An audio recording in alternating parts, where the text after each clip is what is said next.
I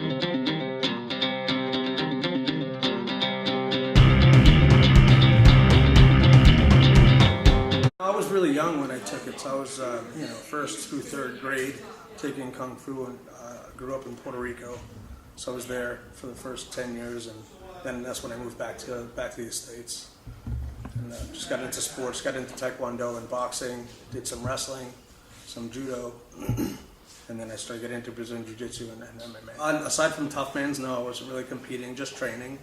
And I think that when I started getting into it, that yes, I wanted to eventually take it as far as I could. I was fighting, and in fact, I fought three fighters that made it to the UFC. Those Forrest Petts, Josh Shockman, and Brandon Rivera. But just by the time my senior year rolled around, I decided to take the family route instead of taking this all the way out. Yeah, that was me being fed to the lions for sure. I was 0-0, and the guy I fought was 9-0, and it was Forrest Petts, who eventually made it to the UFC. I think that everything is theoretical until it's real, and that was I did very well, because in theory I really like to do my homework a lot. So I had an idea of what it would be like, but I can't tell you that my idea and what it really was matched up.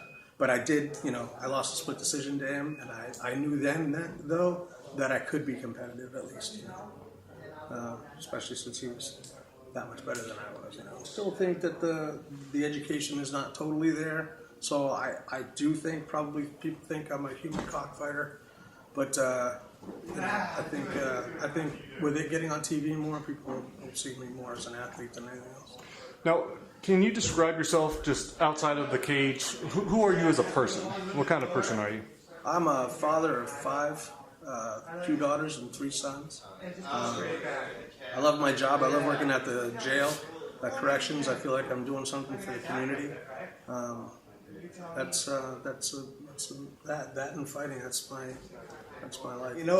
I can't possibly be the first person to think this, but when anybody who's a martial artist or held a black belt in any traditional martial art, the first time that they saw the first UFC, they had to look at it going, if I was in there, I'd round kick him to the face and the fight would be over. And to me, it really rang home. I played rugby in college, and a lot of the players were Japanese. And this 4'0", 100 pounds kid armbarred one of the props. A prop is like a lineman in football, a very large guy, And the small guy put an armbar on him and got him, actually made him cry. And I was just like, this guy is so big and so tough, and this little dude just made him cry. There's got to be something to this. And I've seen Hoist Gracie do this, so I definitely need to add that to what I know, because obviously I'm lacking. Information is worth a pound of gold in the jail. So if an inmate knows anything about you, then they will surely pass it around. So they knew almost pretty much right away that I did. It starts off really bad information, and people come up, oh, I hear you do martial arts, and then they find out that you do cage fighting, and a lot of people call it UFC. So they'll tell you, hey, I heard you do UFC. And so then they think I'm in the UFC. So,